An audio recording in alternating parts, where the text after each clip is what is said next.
What's going on, guys? Just wanted to update you in regards to the Bitcoin price action. It is Friday night, and yeah, I'm having a pretty good time so far. Anywho, okay, so where did I leave off exactly? Because I know this was slightly different. I did make some adjustments here. Oh, yes, okay. So last time, I had mentioned a 4-hour candle close below this bullish engulfing candle would not be a good sign. We did create a slightly lower low from the bottom, so we did kind of initially begin a downtrend. So we have the first on the 4-hour, mind you, we do have an official candle close lower low than the previous local low. We have a new local lower low, the lowest of the low of the lowest of lows at this time. But yeah, so let me go more on into the 1 hour here. So on the 1 hour, um, yeah, we had, I thought initially we had kind of like this um, bear flag situation, which it did kind of fake people out, unfortunately, but it just kind of created a lower base, and it kind of created this rising channel, which is also a bearish sign. And it played out accordingly. Now, regarding the bear flag, now this rising wedge is a little too developed to really call it a bear flag at this time.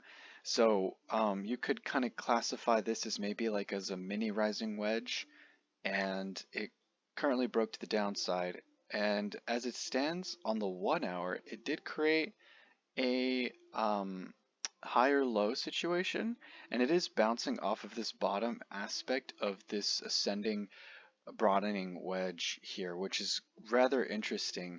So, um, what I'm looking at right now is this the real bear flag? That's the thing. Like now the weekend's here, you know, price finally pierced through with a huge bullish, I mean, sorry, a huge bearish engulfing candle right below the 100 EMA.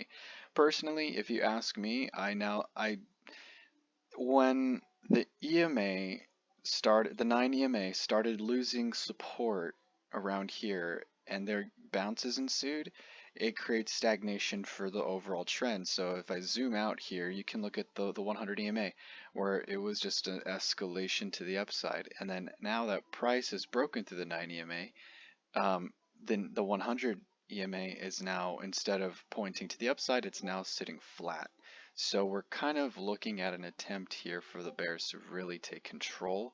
Now, I know I called wolf with that bear flag last time, but honestly, I do think that we are seeing signs of bearish attempts here, especially during the weekend. This does have tendencies of a bear flag. Um, so that's something to take in consideration. Also, the 9 EMAs. There was a bounce here off the 100 EMA. Usually, the initial touch of the 100 is a bounce. It's a dead cat bounce, and we did get that lower high that I was kind of looking for. Here on the 1 hour Heikin-Ashi candles, you can actually see the resistance indicator of mine that I was waiting for to pop up, and it actually has confirmed. Now, interestingly enough, there was support that was developed below the 100 EMA, but I don't like those when they develop below the 100 EMA. I don't have confidence in them. I just feel like it's more so of a dead cat bounce opportunity to kind of really see the rebound and kind of get an additional lower low to maybe get into an entry for a short. Now it is the weekend. I don't like putting entries in the weekend, so I'm gonna stay out of it altogether because this is where the degens come through. And I mean, there's rich degens, there's poor degens all around or whatever. So I mean, you could have like a fat finger $10 million sell on the weekend and it'll push the price down, or conversely you can have like a $10 million buy and it'll just like completely augment the chart and stuff and miscue the data. But ultimately I really like looking at charts on Monday or even Tuesday depending on like the volatility ratios. Um, but yeah, at this time, I do ultimately believe that we are gonna break eventually from this. I feel like we have yet to really touch the bottom aspect of this. We are getting a um, Heikinashi, sorry, not Heikinashi, I'm sorry. This TSI, um, it was right here. There was an attempt of pump, which it did successfully pump to the upside, but then it got rejected off of the 25 mark on the TSI. So now, instead of using that as the classification, we now have a more defined line of resistance. Um, there you go. So I'm going to be going off of that as opposed to this.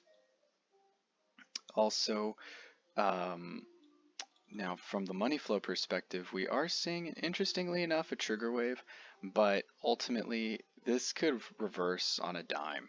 So we could kind of see this bowling action here, and then another like augmented bump. There you go, and then do something like that, and so on and so forth. So um, during the weekdays, like early in the week, like on a Monday, Tuesday, Wednesday, if I saw this, I would put in a long, easy. Of course, candle close confirmation, right? But right now, given market conditions, being in really we are kind of bouncing within this zone here between basically 24.2 and 22.1 at this time until there's a definitive break either up or down.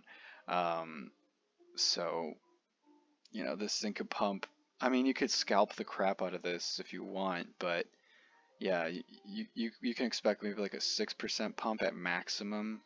More realistically, actually, it would be below this um,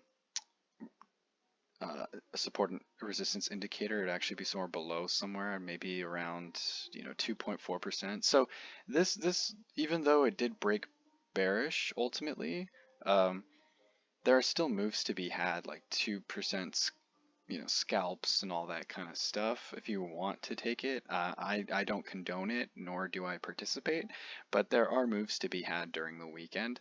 Um, but ultimately, what I'm looking for is actually a long entry around this particular zone at 21.6 and 21.5. It has yet to occur, obviously. Now, I would like to see the reaction, depending on the money flow, depending on like the momentum indicators and all that kind of stuff. That would really determine if I actually do so or not. Because I talked about this last video. If price does break under this particular support line, these broadening ascending wedges, they usually come back all the way down. you know, they either create higher lows or they do double bottoms. So either way, we are heading down we're heading down more if that actually happens. We're looking at potentially 14% maximum. Now, this supply line does have onus, so if this broadening ascending wedge ends up breaking to the downside, then I would maybe kind of expect a slow grind to maybe like at maximum 7%, 8%, 9%. But yeah, at that point, I would have to look at the momentum oscillators and how they react in regards to price action at that time, but we are just not there yet. At this time, I do feel like we are getting a bounce, but I do ultimately believe that the 9 EMA, even as low as the 1 hour, has flipped into resistance. So even though momentum will eventually roll up into the upside, I do feel that it will create another lower high. And after a lower high, you usually get a lower low. So the trend is your friend until the end. Got to keep that in mind. So yeah, this weekend I'm not expecting positive price action, if you will. And not gonna lie, I love it, man, because I say this a lot, but like I'm on crypto Twitter and I'm on LinkedIn, I'm on trading networks all over the place on social media, and you have these like hedge fund managers who are like calling higher highs this morning. He's like this British dude. I'm not gonna name names, but like this guy is like, oh yeah, we're gonna go up. We're gonna break above, 24.2. We're gonna see high highs today. Probably go to maybe 26. 26 is broken. We're going to 27. Like in a day, dude. Are you kidding me? So obviously that didn't happen. My base case was that we were eventually going to create a lower high due to the money flow on the 2 hour. Really, like if you looked at the money flow this past couple days, you'd realize that yeah, we have been overextended in regards to the bullishness, like in terms of overall time frame. Because these momentum moves, regardless if it's bullish or bearish, they usually last like a week. They like whether it's up or down. This one lasted what, like 5 days, 4 days. This one was overextended in my opinion. This one lasted 8 days.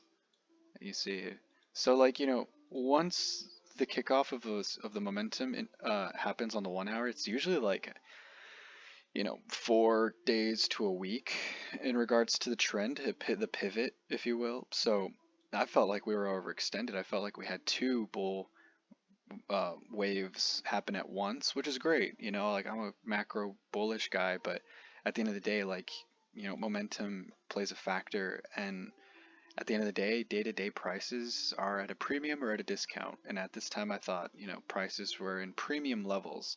The real great time to buy was down here at 19.2. Even if you were a baller and with balls of steel, like if you could buy at 17.5, like those are the times to buy. Right now are actually the times to sell, and we're kind of seeing that in regards to overall price action. So okay, I'm going to go to the 4 hour and kind of show you guys what I was kind of looking at. I was initially kind of concerned when I saw this buy signal on the 4 hour, but like I said before, I don't like buy signals above the zero line. I like buy signals not only below the zero line, but below the 60. So I felt that this irrational pump to the upside was going to be short-lived, and yes, it was. From a short-lived standpoint on the 4 hour, we're talking 16 hours, a 16-hour pump. But like I said before, if that pump was sustainable and it broke above, 24.2, then I'd be hollering a different tune, so to speak. At this time, this ascending broadening wedge is still valid, but when I see, and that, because it's the weekend, I'm going to go with the 4 hour confirmation. When I see a 4 hour candle close below this this line, then yeah, I would definitely expect price to come down some more. So I'm gonna delete this. This was actually my precursor. So I was kind of waiting for a short to happen on the 4 hour here. So essentially, I noticed that this was a bullish engulfing candle, and price here was coming back down, but it wasn't able to actually break below up until like this evening. Or actually, no, wait, no, yeah, basically this morning. Yeah, I didn't take that short opportunity. Um, Given that it's a Friday, it's just too close to call. Like, I don't want to get trapped in a weekend position. So I was like, nah. But yeah, ultimately, what happened occurred. So it wasn't in this time frame, but eventually there was a 4 hour candle close below 22.633, which has recently initiated. So at the most, I feel like price will kind of bounce up between 23K to 22.9K, and then from my perspective, I am expecting more downside to continue, just due to the money flow. The money flow looks kind of already pretty mature in development. Interesting. On the 37, we're seeing like a second wind of that attempt, so keeping my eyes open on this. Because theoretically, the broadening descending wedge can go up as high as like to the top side here. So I'm going to extend this out, extend the right line. I mean, we could theoretically see a bounce here. Like now, I talked bearish, now let's talk bullish here. Because there is this line of support right here. It did create a lower low, which is not good. It's a sign of weakness. If I saw like a support build up here, or then yeah, I'd be singing a different tune. But that just wasn't the case. But it shows strength. So I can't really knock it until 22.5 is you know, we had 4-hour candle closes below it. I can't be too bearish. I am kind of seeing actually this being respected at this time. So let me take off the Heikin-Ashi candles here. So from this price actions perspective, we do have a bullish engulfing candle here. I think it would be best served. Well, we do have, first and foremost, we have a bearish engulfing candle. The largest candle is the bearish engulfing candle. So usually what happens with the 4-hour bearish engulfing candle is price comes halfway up to the overall body of the candle, and then it just reverses. That's what I usually see. And it also aligns with the 9 EMA and the 21 EMA as continued resistance. So keep that in mind. But on the 1 hour, let me go to the 1 hour here. Actually, yeah, it's already kind of playing out as is. Never mind. Bears are still in dominance due to this big bearish engulfing candle. So really the onus is on the bulls.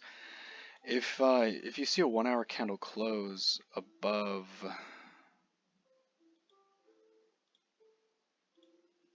23.026K, then you can be bullish. But at this time, we're still in, you know, we're staring at the abyss, if you will, and we're on the verge of breaking a very large bearish pattern in an ascending broadening wedge.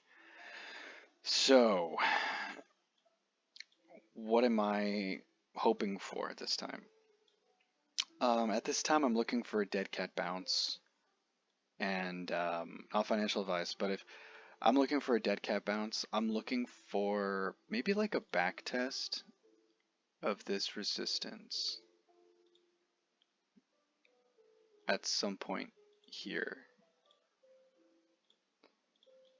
Like, if price can come up and tag here and then come back down and kind of just play around and ultimately make a decision, either you break resistance or you establish this as a resistance and then you just continue to create lower lows, or you break above it and you know you see this line as support.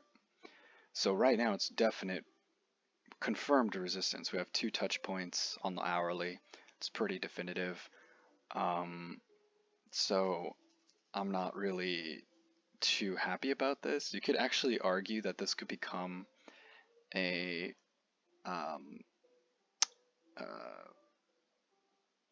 triangle pattern, a bearish one. I forget what I don't know what it's called. I always forget the title of it. But anyway, and that's not there yet. We have 2 touch points on the base bottom. So the base bottom would be that line of support at 22.5. So if price continues to bounce off of 22.5, it's going to weaken it. It's going to weaken it, and then, you know, the more times it's tested, the weaker it gets, and then, you know, you then have clear room to 22.1. And then 22.1, if it's broken, then becomes resistance. And then if we get to the real zone where I'm excited about, which is at 21.6, 21.5, and that's when I would maybe expect a reaction. But if this can't hold, oh my god, I think we are going way lower. Too early to tell. I don't like talking that way, but yeah.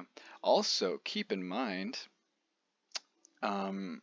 if this line here, which you can actually see it, it's an ascending type of pattern, which actually kind of broke out already. I'm going to delete some of these lines here just so you can kind of get a better perspective on what I'm talking about. So if you can see this, we kind of have a slanted inverse, I'm sorry, not inverse, a head and shoulders pattern. And I talked about this the last video. We got it. Bearish engulfing candle broke through it. And how these work is you get the top side of this head and shoulders, and you get the lowest base of the neckline, which is right there. Let me close off the extension. Let me make it white so you can see it better. Okay, alright. So it comes back down. Oh wow, and would you look at that? If that plays out, we're looking at the supply line getting tagged at 20.4. So interesting developments. If in fact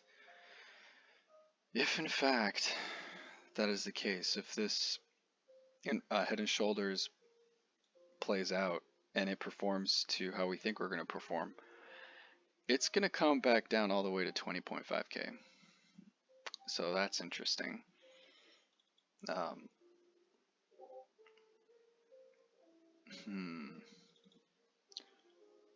That would actually break this symmetrical triangle.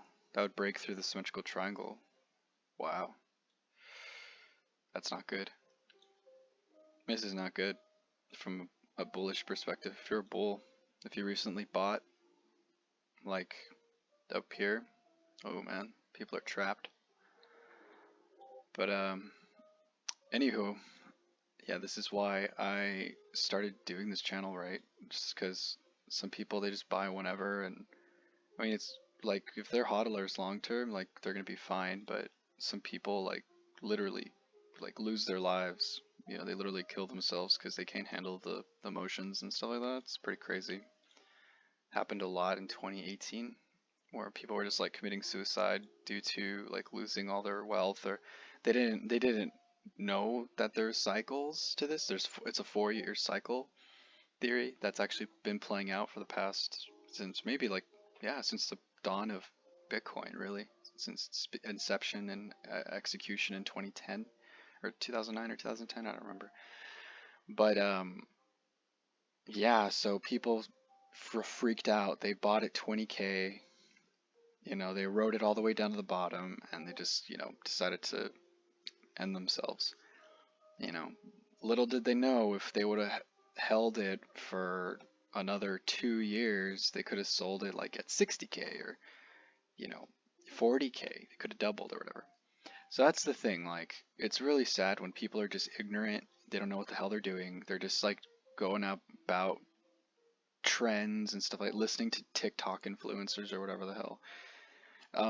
So that's why I wanted to do this educational channel, because, like, you know, I might not be reaching a lot of people now, but at this time, I just want to like have at least something to leave for people to actually learn something and figure out, okay, what are great times to buy, what are great times to sell, and all that jazz. Because this stuff is if you're in crypto, like, I honestly think like you need to know technical analysis. Like if you're in stocks, if you're in crypto or commodities or whatever, like you need to know these rules to really not get played by the institutions, because the institutions, they play psychological warfare games. Okay, like they want to break people emotionally so they can shake them out for everything they got, you know. So anyway, all right, rant over. Okay, so yes, this overall is looking pretty bearish. We're kind of in the beginning point of it. Let me go to the daily and kind of see what's the deal in regards to just the momentum indicators. Alright, so the momentum indicators on the daily chart is kind of showing what I was kind of expecting. For the past couple of episodes, I've been talking about maybe we can repeat something like this, where we have a couple of days of consolidation to the downside, and then we hold support, meaning that the slow moving average, the blue line, does not turn red.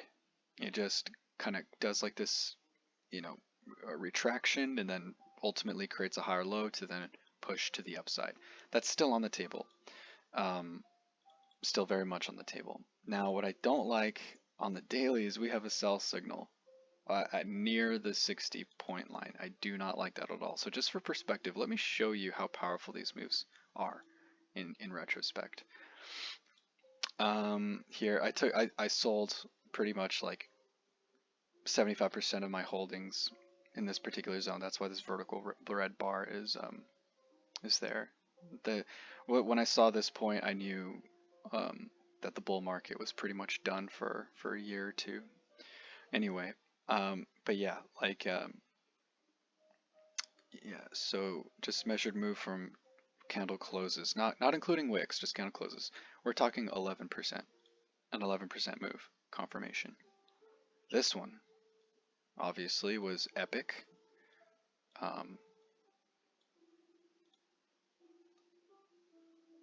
Where was it? Right here, this candle. Yeah,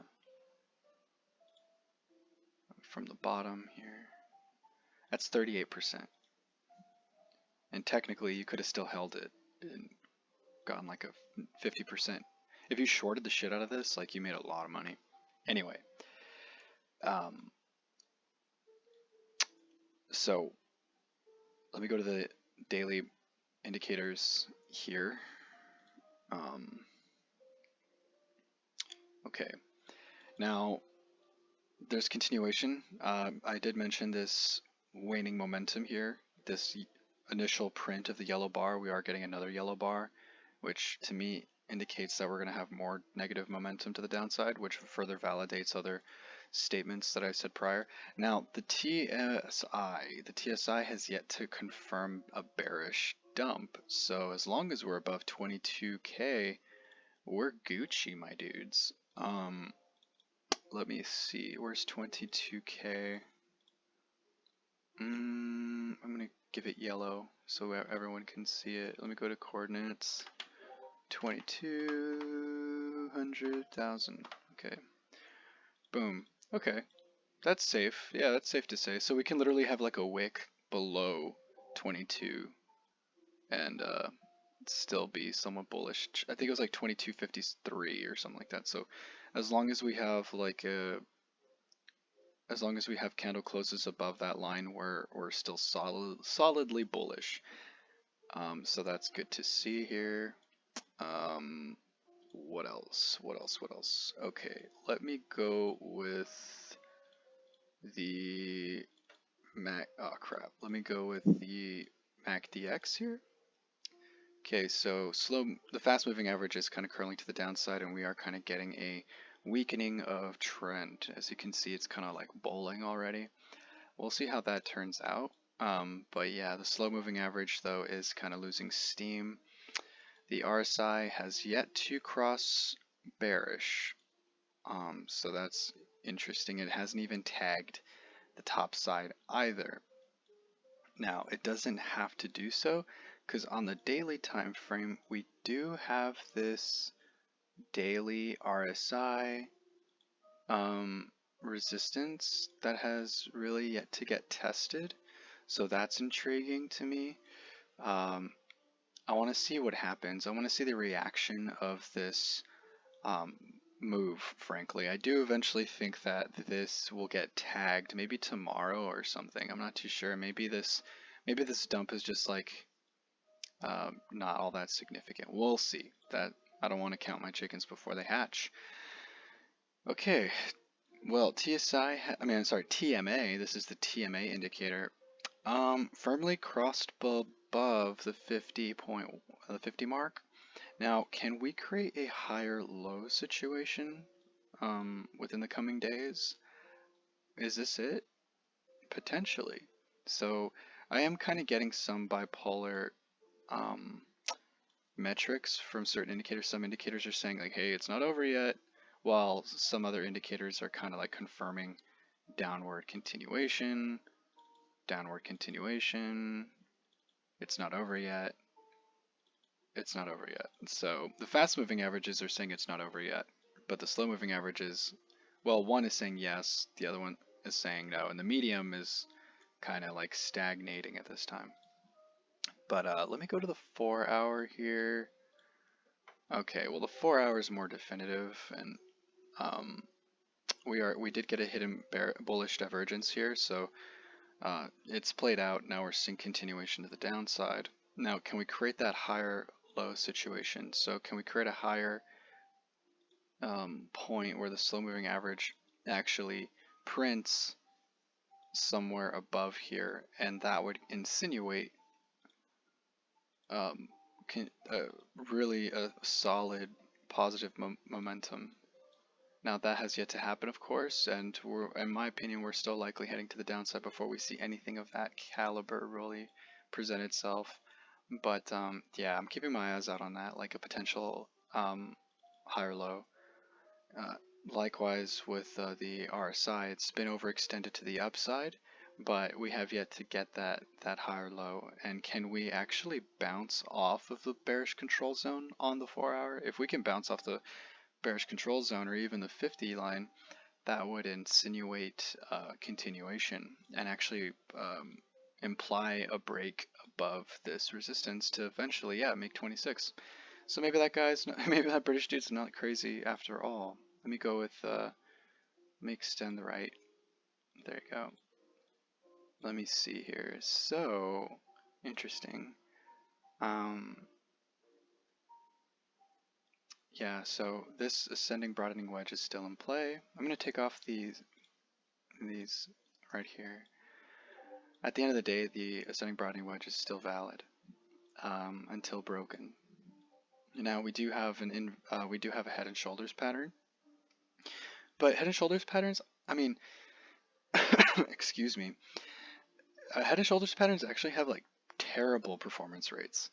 I think it's like head and shoulder patterns are correct like 34% of the time. So you're better off contrarily opening up a long versus opening up a short. So that's interesting. But yeah, whoops. Overall, I do see some interesting developments on the lower term time frames. But yeah. Oh, sorry. Let me see. But yeah, I'm actually gonna leave it from there until I see a 4-hour candle close below this yellow line. I'm not too confident in regards to the price continuing to the downside, given that there was some like different points of emphasis on from various time frames. But anyway, yeah. Well, anyway, but we do have developments of a bear flag, so I'm actually leaning more bearish at this point. Just so really a 4-hour candle close below this 22.5 or a yeah, like a 23k, a 4-hour close above 23k. So this is like my cutoff points right here. So 22.5 candle close below, we're heading low. 4-hour close above 23, we're probably heading to the upside. So yeah, hope that was helpful. Anyway, I'm gonna take off. Have a great rest of the night, and bye bye.